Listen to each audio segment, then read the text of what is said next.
CEO के रूप में वह व्यक्ति अपनी बेटी की देखभाल के लिए कोई नैनी नहीं ढूंढ पाया। हर दिन उसे बच्चे को अपने साथ काम पर लाना पड़ता था। उसकी 3 महीने की बेटी उसकी गोद में लगातार रोती रहती थी और वह पसीने से तरबतर हो जाता था। उसे समझ में नहीं आता था कि क्या करे। बच्ची ने पहले ही कंपनी में 1 दर्जन से ज्यादा नैनी को भगा दिया। कोई भी उसे शांत नहीं कर सकता था। असहाय होकर उस आदमी ने अपने सहायक को आदेश दिया कि वह जल्द से जल्द बच्चे की जैविक माँ को खोज निकाले। जैसे ही सभी परेशान थे, कंपनी में अभी शामिल हुआ एक नया कर्मचारी आगे आया। उसने बच्चे को शांत करने की कोशिश करने की पेशकश। आदमी ने अपने सामने लड़की को देखा और अचानक 1 साल पहले की एक अस्पष्ट छवि उसके दिमाग में कौंध गई। उस रात की यादें तो बिखरी हुई थी, लेकिन उसे इस लड़की के साथ एक अजीब सा अपनापन महसूस हो रहा था। एक पल के लिए झिझकने के बाद उसने बच्चे को उसे सौंप दिया और वादा किया कि अगर बच्चा शांत हो गया तो उसे सीधे उसके पर्सनल सेक्रेटरी के रूप में काम करने के लिए स्थानांतरित कर दिया जाएगा। लड़की ने बच्चे को अपनी बाहों में सावधानी से लिया। उसके चेहरे पर एक भावपूर्ण बदलाव, क्योंकि वह जानती थी कि यह बच्चा उसका अपना खून। असल में 1 साल पहले वह गलती से उस आदमी के साथ सो गई थी। 9 महीने बाद वह बच्चे को जन्म देने के लिए अकेली अस्पताल आई। प्रसव पीड़ा असहनीय थी, लेकिन उसके साथ कोई नहीं था। उसने अपनी माँ को बुलाया, लेकिन जब उसकी माँ को पता चला कि उसका एक अविवाहित बच्चा है तो वह भावनात्मक रूप से परेशान हो गई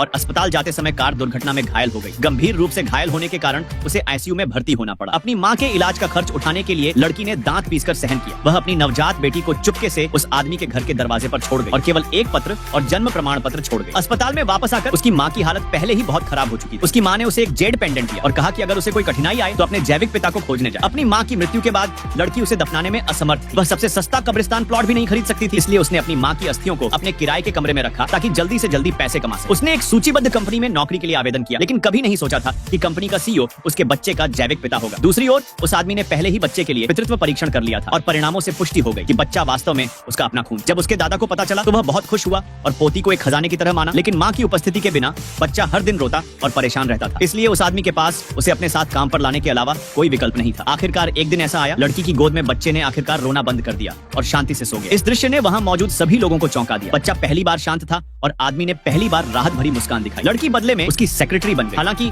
दूर से एक षड्यंत्रकारी महिला ने पहले ही महसूस कर लिया था कि कुछ गड़बड़ है। यह जानने के बाद कि आदमी के अचानक एक बच्चा हो गया है, उसने बच्चे की पृष्ठभूमि के बारे में पूछताछ शुरू कर और यह पता लगाना चाहती थी कि नया सेक्रेटरी कौन है। वह किसी भी महिला को सीईओ के करीब जाने को बर्दाश्त नहीं कर सकती। सीईओ की पत्नी का पद उसका और केवल उसका था। जल्द ही उसे लड़की की पहचान का पता चल गया। जब उसे पता चला कि वह उस व्यक्ति की बेटी है जो सालों पहले दुर्घटना में मर चुका है, तो वह क्रोधित हो गई और उसने उस लड़की से छुटकारा पाने की कसम खा ली।